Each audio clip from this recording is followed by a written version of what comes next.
Hello, welcome to my channel. Today, we are exploring a biological mystery that challenges everything we thought we knew about mental health. For decades, we treated anxiety, depression, and mood disorders as if they existed solely within the confines of the skull. We assumed the brain was an island, acting alone as the commander of our emotional state. But science has uncovered a hidden conversation happening inside us, a relentless dialogue between two powerful organs. To understand why we feel anxious, we have to look much lower down. Joining me today is Dr. Sage, a gastropsychologist who specializes in this invisible connection. Dr. Sage, thank you for joining us to unravel this complex web. It is a pleasure to be here. This is arguably the most exciting frontier in modern medicine. We are realizing that the gut is not just a plumbing system for processing food, it is actually a sensory organ. We often call the gut the second brain because it contains its own independent nervous system, the enteric nervous system. It possesses over 100 million neurons, which is more than you'll find in the spinal cord. That is a staggering number. So when people say they have a gut feeling, they aren't just using a metaphor. There is actual neural activity happening down there? Precisely. That butterflies in the stomach sensation before a big speech is a tangible example of this connection. But the relationship goes much deeper than momentary nerves. The brain and gut are physically connected by a massive biological cable called the vagus nerve. Think of it as a fiber optic superhighway that runs from your brainstem down your neck and fans out across your abdomen. I have heard of the vagus nerve, but I always assumed the brain was the one doing all the talking, sending orders down to the stomach to digest food. Is it a one-way street? That is the common misconception. In reality, about 80 to 90% of the fibers in the vagus nerve are afferent, meaning they carry signals from the gut up to the brain. Your gut is constantly updating your brain on its status. If your gut is in distress, it sends urgent text messages up that highway, which the brain interprets as anxiety, unease, or impending doom. That is incredible. So physical distress in the digestive system can be translated by the brain as emotional distress. It makes me wonder what chemical language they are speaking. This brings us to one of the most shocking statistics in biology.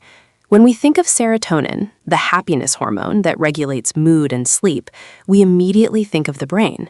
However, 95% of the body's serotonin is manufactured and stored in the gut, not the cranium. The specialized cells lining your intestines, called enterochromaffin cells, are serotonin factories. Wait, 95%? That completely flips the script. Why would the digestive system need that much serotonin? Is it just hoarding it? Evolutionarily, serotonin is used to regulate movement. It helps contract the muscles in the intestines to move food along. But because of that vagus nerve connection, this chemical abundance influences our mental state. If your gut environment is unhealthy, serotonin production gets disrupted.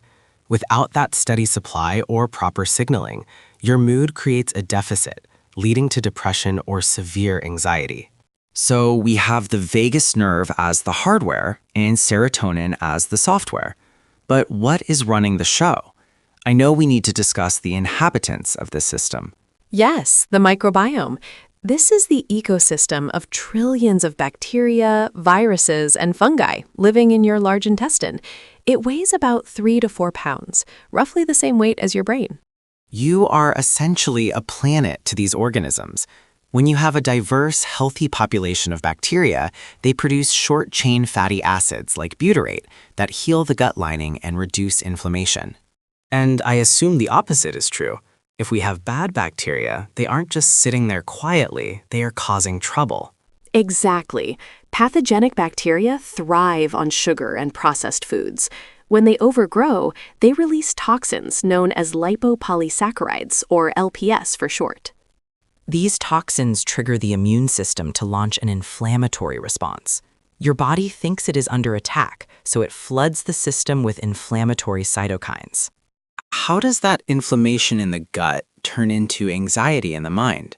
Is it just general discomfort, or is there a specific pathway? It is chemical warfare.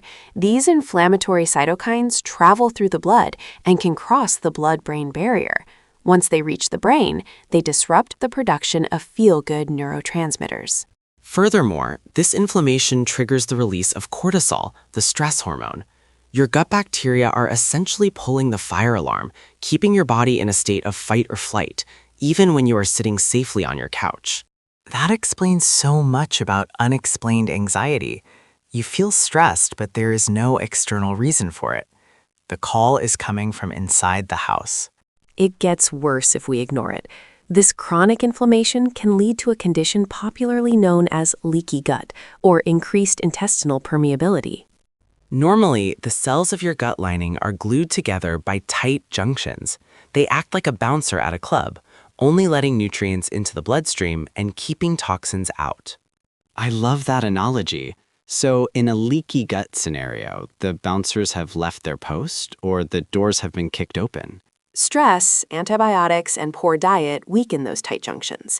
The barrier becomes porous. Now, undigested food particles and bacteria leak into the bloodstream, where they absolutely do not belong. Your immune system attacks these foreign invaders constantly. This creates a systemic, low-grade inflammation that affects the entire body, including the brain, leading to brain fog and lethargy. Brain fog is such a common complaint these days. It is fascinating to think that the inability to focus might be due to what we ate for lunch yesterday, rather than a lack of sleep. It is a cycle. Stress causes the gut to leak. The leak causes inflammation. Inflammation causes anxiety. Anxiety causes more stress. To break the cycle, we have to intervene at the source. Let's shift gears to solutions. If we want to fix our anxiety by fixing our gut, where do we begin? I assume we need to stop feeding the bad guys. Absolutely. The first step is reducing processed sugar and artificial sweeteners. These are like rocket fuel for pathogenic bacteria and yeast. But exclusion isn't enough. We must actively seed the garden.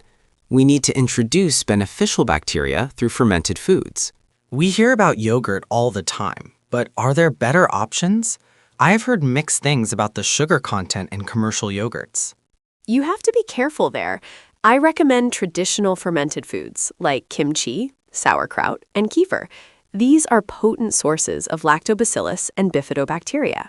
These foods contain live cultures that can transiently inhabit the gut and help lower the pH, making the environment hostile to the bad bacteria. So we plant the seeds with fermented foods, but any gardener knows you also have to use fertilizer. What is the fertilizer for our microbiome? Fiber, specifically prebiotic fiber. Humans cannot digest fiber, but our gut bacteria love it. It is their primary food source. Foods like garlic, onions, asparagus, and bananas are rich in prebiotic fibers. When bacteria eat this fiber, they ferment it and produce those healing short-chain fatty acids we mentioned earlier. It sounds like we need to treat our meals as a peace offering to our internal ecosystem.